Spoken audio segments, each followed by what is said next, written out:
Saya saat ini sudah bersama dengan Mbak Susan Herawati yang merupakan Sekjen dari Kiara. Mbak Susan, terima kasih ya waktunya untuk Fakta. Sama-sama. Baik, Mbak Susan, ini gempar berkaitan dengan penemuan pagar bambu di laut yang awalnya di Tangerang, saat ini sudah ditemukan juga di Bekasi. Temuan dari Kiara sendiri seperti apa? Sebenarnya ini mengulang peristiwa-peristiwa yang lampau gitu ya. Artinya ada mekanisme yang sengaja diulang terus gitu ya. Kami bilangnya bangun dulu baru izin gitu. Artinya kita melihat pola yang sama terjadi di Tangerang dan Bekasi gitu ya. Kita melihat bahwa pemagaran ini sebagai bentuk bagaimana negara bahari, negara kepulauan ternyata memprivatisasi gitu ya. Dan tentu kita melihat juga bagaimana orientasi pembangunan kita ini memang tidak pro terhadap rakyat gitu.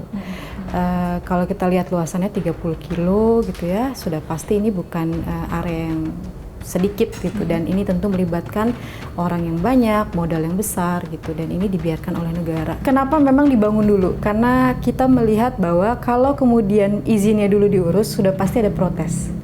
Artinya ya kita mengulang dosa yang sama berkali-kali gitu ya, dan kita mempertanyakan sebenarnya kalau begitu dari bulan Agustus ketika diketahui oleh DKP sampai hari ini gitu ya, kemana aja gitu, pengawasannya di mana sebenarnya? Apakah memang KKP tidak punya anggaran sama sekali untuk melakukan pengawasan? Karena di September 2024 kan sebenarnya PSDKP juga turun gitu ya, dari KKP itu turun gitu ya. Artinya cukup loh waktu kalau kita mau ngomongin soal sanksi, kita mau ngomongin soal tindakan gitu ya, kita mau ngomongin soal aksi yang lebih konkret ya. Jangan tunggu orang viral dulu, baru kemudian semuanya gupak gitu ya, semuanya baru mau ngomongin soal ini gitulah, kemana aja gitu. Siapa yang bermain di sini dan izinnya itu untuk siapa?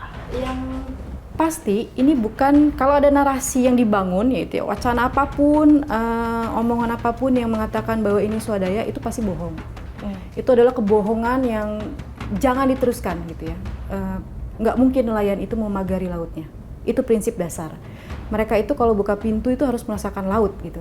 Yang selanjutnya adalah kalau kita ngomongin soal siapa, kita lihat bahwa ini bukan pemain kecil gitu ya. Karena tadi dia 100.000 dibayar untuk melakukan pemasangan, dan bambu yang kemudian didatangkan itu bukan 1 atau 10 bambu, tapi itu mungkin ribuan, banyak sekali bambu yang dipasang. Pemberatnya belum, kemudian alat beratnya masuk, belum lagi untuk transportasi membawa material itu. Artinya ini adalah oknum, kita katakan seperti itu, oknum besar yang kemudian berada di dalam lingkaran ini. Tapi beranikah KKP untuk membuka? Kenapa? Walaupun kita sudah dengar beberapa nama, saya merasa dan melihat bahwa KKP yang seharusnya berkata, bukannya rakyat. Seandainya muncul izin, apa yang akan dilakukan? Jalur hukum yang akan kita ambil gitu. Memang yang paling menyakitkan bagi kami adalah melakukan gugatan gitu. Kenapa kami bilang menyakitkan? Karena kita melawan orang yang mengeluarkan izin, dan itu negara kita sendiri gitu. Dan tapi itu memang tindakan yang harus diambil. Dan di komunitas mereka, aku yakin mereka tetap melawan. Cara melawan komunitas itu kan bukan cuma demo gitu ya, tapi dengan cara mereka tetap melaut, itu bentuk perlawanan sebenarnya. Karena itu menunjukkan eksistensi mereka bahwa mereka nelayan, bukan nelayan bodong gitu ya. Baik, Mbak Susan, terima kasih banyak atas banyak. waktunya. Semoga juga keadilan bagi para nelayan kita ini bisa diperoleh ya secepat mungkin. Pagar laut yang ada di Tangerang dan juga Bekasi hingga saat ini sudah dilakukan penyegelan untuk menghentikan aktivitas pekerjaan proyek di sana. Bahkan yang ada di Tangerang sudah sedikit demi sedikit dilakukan pembongkaran yang dilakukan oleh pihak TNI Angkatan Laut yang dibantu juga dengan nelayan sekitar. Nelayan pun menjerit dengan keberadaan pagar laut tersebut karena mereka tentunya harus mengeluarkan biaya untuk bahan bakar lebih banyak, kemudian juga harus memakan waktu yang lebih panjang karena mereka harus berputar.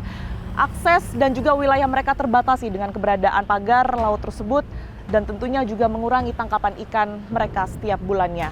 Ada dua perbedaan yang kami temukan antara pagar laut di Tangerang dan juga Bekasi, di mana di Tangerang ini sama sekali tidak diketahui siapa yang kemudian ini bertanggung jawab atas pemasangan pagar tersebut hingga hari ini, pemirsa. Sementara di Bekasi, warga dan juga pihak terkait ini sudah mulai menyebut bahwa proyek di sana ini adalah hasil kerjasama antara Pemprov dan juga dua perusahaan untuk kemudian ini membangun pelelangan ikan dan juga alur nelayan serta pelabuhan yang ada di sana.